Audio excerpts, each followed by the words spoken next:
and I don't know if I'm butchering his name or not. And he's policy director for the American Carbon Registry, and he's responsible for advancing policy goals, developing new opportunities created by policy and legislation. He's got over 15 years experience in the environmental field, and I've asked him to give us a presentation that it would be an overview of the cap and trade program. So with that, it's all yours, Arjun. Thanks, Richard. Yeah, this is Arjun Patney, and I'm glad to be here. I'm going to sort of take things a little bit of a different direction here and start off by stepping back to give you more of an overview of how this whole market works for those who are interested. So stepping back from this, California has set some very aggressive targets for emissions reductions. By 2020, the state is intending to reduce greenhouse gas emissions to 1990 levels, and is well on its way, well on our way to doing that. That's been codified in legislation known as AB 32, or the California Global Warming Solutions Act of 2006. Set that in stone. And also, prior to that, in an executive order from Governor Schwarzenegger. As of last week, we heard from Governor Brown, and he issued an executive order saying that by 2030, we're to reduce greenhouse gas emissions in California by 40% below 1990 levels. And then the 2050 goal is an understood goal and was put out by Governor Schwarzenegger in an executive order that we're going to reduce our emissions 80% below 1990 levels by 2050.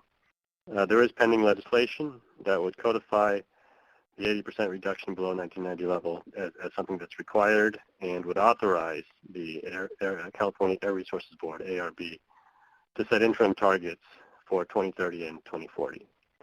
In any case, California is setting very aggressive targets and is putting in place programs to meet them, the cap and trade program being an important component that we'll go into here in more detail. So the cap and trade program, in case you don't know, covers 85% of the sources of greenhouse gas emissions in the state.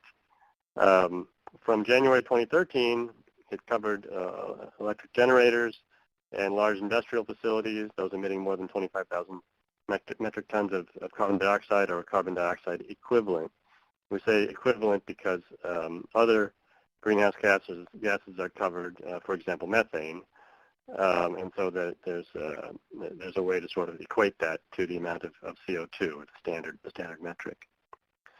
From January of this year, distributors of transportation fuels, natural gas, and other fuels came under the cap as well. So in other words, for all the gasoline and diesel that we burn in our vehicles, the petroleum companies are now responsible for the CO2 emissions that come from burning that, and they need to submit carbon credits, which I'll explain further. So we have an aggregate cap, a cap on the total emissions, and that total cap was about 163 million metric tons in 2013. And with bringing these additional fuels, particularly transportation fuels, into the program this year, the cap actually went up quite a bit to about 395 million metric tons. And then that gets reduced over time by about 3% per year. So in 2020, it's about 334 million metric tons. And so this is just something to show you what California emissions are supposed to be relative to what the expected emissions would have been in the absence of this program.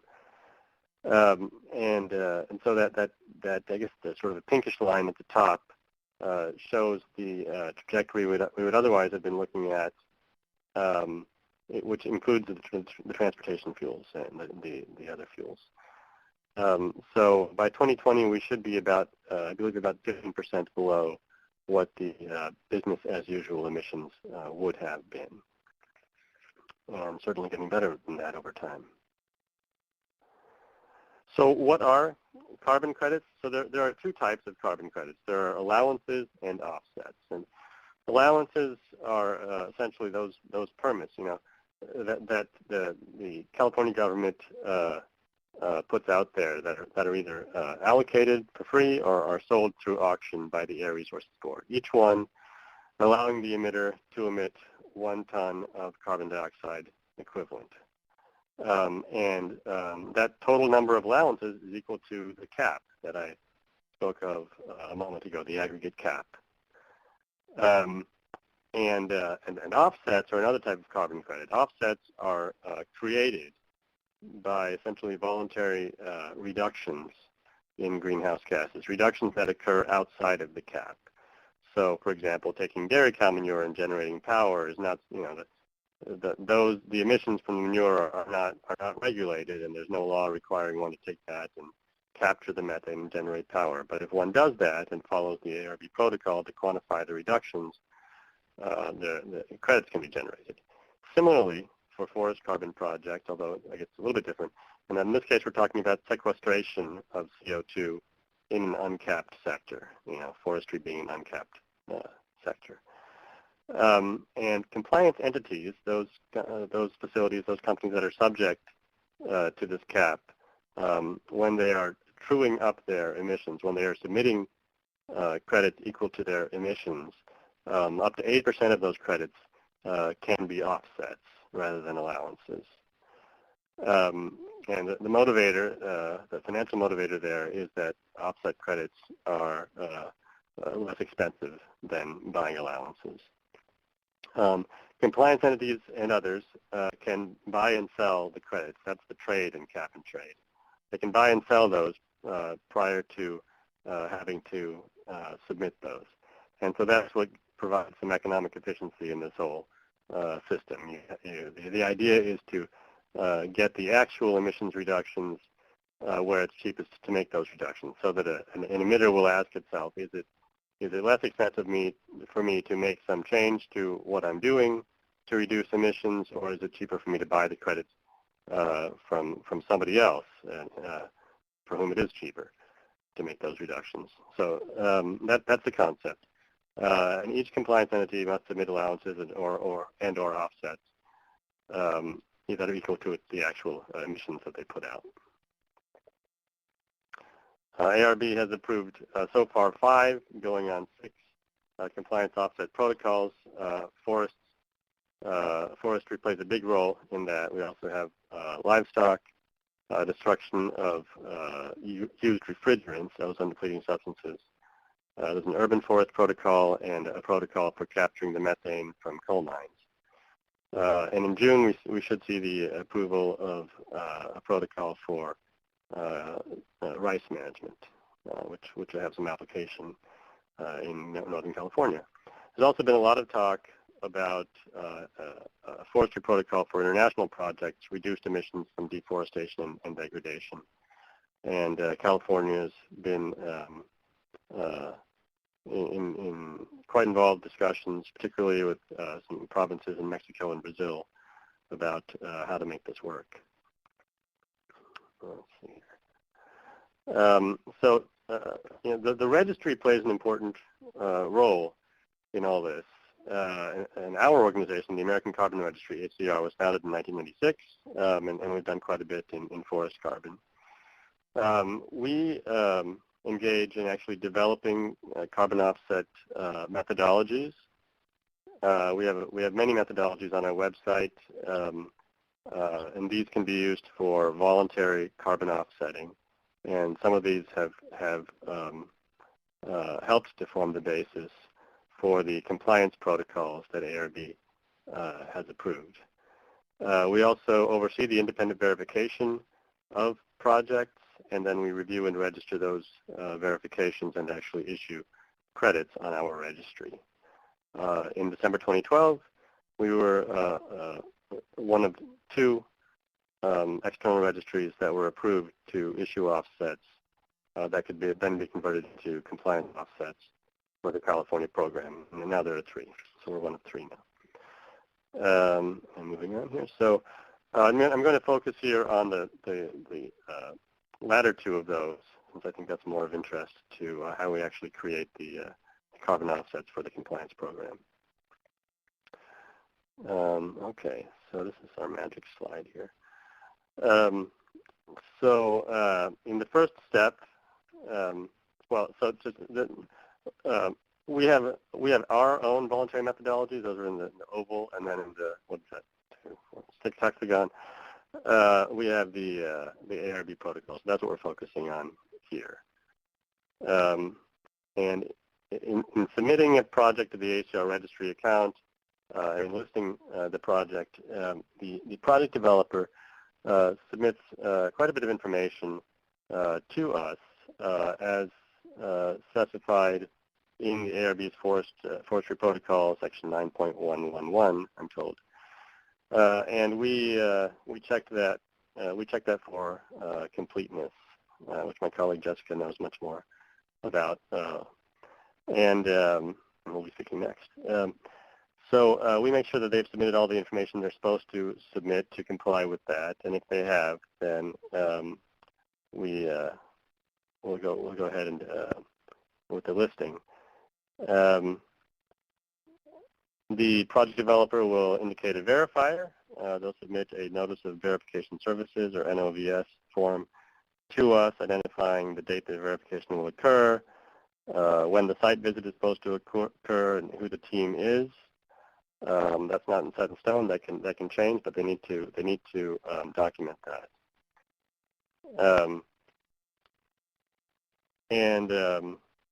The verifier then has to submit a conflict of interest form, COI, regarding any possible conflicts with the project, the landowner or the project developer. For example, if they did, some sort of work for them previously, we review those potential conflicts and make a determination as to whether any such conflict would preclude the chosen verifier from carrying out work on this project. And so I'll use the green arrow here. A lot happens in this arrow. This is where the project actually gets verified, which can take a number of months or even a year, depending on the complexity and issues involved in the project. Once that verification has been performed, then we move here where we are involved in, where we undertake the review of that verification. And the verification report and statement are submitted to us, and then in these two steps we review that, confirming that the verifier followed the verification protocol and followed the regulation properly, reviewing that the project development documents indicate that the project was developed appropriately and that the verifier did their job correctly and didn't miss anything. We have 45 days after receiving complete information to undertake our review. It's usually much less than that, 2 or 3 weeks to go through this for us. And if everything looks okay, then we issue offsets on our registry, known as registry offset credits. And we pass the information to ARB if, as has always been the case so far, if those credits are to be converted to RBOX or ARB offset credits. ARB offset credits are the credits that can actually be submitted for compliance purposes. And ARB then has 45 days after receiving complete information to do their review. So ARB will come back typically with various questions for us and the verifier and the project developer. And if all looks okay, they will then issue credits on their registry, the Compliance Instrument Tracking System Service, or KITS. And we will then cancel the ROCs that are on our registry. So the RBOX will simply replace the ROCs. So this kind of goes through some of the things that I said. One thing I'll point to here is that ACR does audit almost half of the projects that we for which we oversee the verification, and that means that we're invited to all of the meetings between the verifier and project developer, and we are present on site for the field verification of the project as well. Along the way, we provide various technical assistance to verification bodies, and we review the various materials and undertake our oversight of the verification. In the case of compliance, when we're moving towards compliance, we issue registry offset credits. The verified emission reduction tons, that's for voluntary projects.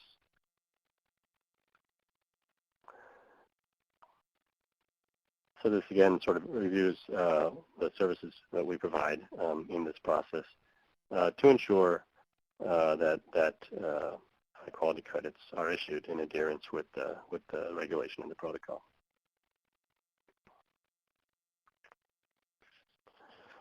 So some folks might be wondering let's go back. I'm missing the graph didn't come through here, which is unfortunate. There should be a chart right here that you're not seeing, so I will just tell you what the numbers look like. In the first 2 years of the program, 2013 and 2014, the 8% of the total cap equated to a maximum demand of about 13 million offsets per year. In 2015, that jumped up to about 32 million offsets that could be used for compliance this year. And that does gradually decrease to about 31 million tons of offsets next year, then 30 million. By 2020, it's still about 27 million tons of offsets that can be used for compliance. And this is California demand. Given that California is linked with Quebec, that adds a little bit more to the market. I believe that they, the way things stand with them, with their current cap, it adds about 5 million tons more of potential offset demand. And Ontario is actively moving towards a cap and trade program and is highly interested in linking with Quebec and California. And that'll add another about 13 million tons of potential offset demand to the market. So it's quite substantial, and we're nowhere near the needed supply right now. To give you a picture of where the offsets are coming from, the gray area here are the offsets that have been coming from forest carbon projects. So far it is fully about half of all of the offsets that have been issued. These are offsets that were verified directly to ARB's compliance protocol, as well as those that came into that are coming into the program through early action that were initially generated before the program actually started, but are allowed to be converted to compliance credits. And I'd say that the recent trend has been even more towards forest carbon, whereas during the early action phase, forest carbon was not the majority of offsets being generated. More recently, when looking at the direct verification against the compliance protocol, forest carbon has decidedly taken the place of generating the majority of the credits. Overall, it's about 50%, and I'd say it's increasing these days. The other big category is the destruction of ozone-depleting substances or used refrigerants, and smaller amounts from livestock digesters and mine methane, although mine methane has the potential to generate a significant amount as well. And then rice cultivation is going to be part of the picture, although that's going to be a small slice of the pie. And you're probably wondering how much you can get for these credits. So credits for offsets trade at a discount to allowances.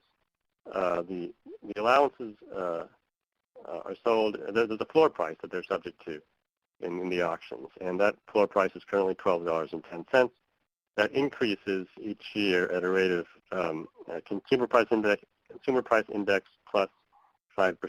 So in other words, it increases by these days around 6.5% per year. So right now it stands at about $12.10. At the last auction in February, the allowance is sold for a little bit above that, $12.21. And if you were to go out in the spot market and buy some allowances right now, it would be about $12.50, $12.55 is approximately the current price for buying in the spot. So looking at offsets, this reflects a couple of the typical arrangements. So California carbon offsets with a 3-year invalidation period, and that gets into going through the verification twice to shorten the period over which the credits could potentially be invalidated. Those credits are selling for approximately $10 in the market right now, and if the seller is providing a guarantee against any potential invalidation of credits, and these are typically, large creditworthy sellers of credits who are providing these guarantees. In other words, a guarantee to replace the credits with another offset or an allowance if they are invalidated. Credits sold under that type of contract are selling for around $11. So something of a discount to the allowances, and as allowances move up in price, the offsets have been moving up right behind them since demand has continued to be robust for the offsets. And that's what I have. I hope that's been informative for you to learn a little bit more about how cap and trade works, what a registry does, and what the market looks like these days. I'm happy to take any questions you might have now or at the end of the presentation, of all the presentations. Thanks, Arjun. Rich Walker's got a question here. Sure. Trying to understand how the permits credit market will work. Do they expire after 1 year and have to be reissued annually? If so, does that mean that in the secondary market, trading of credits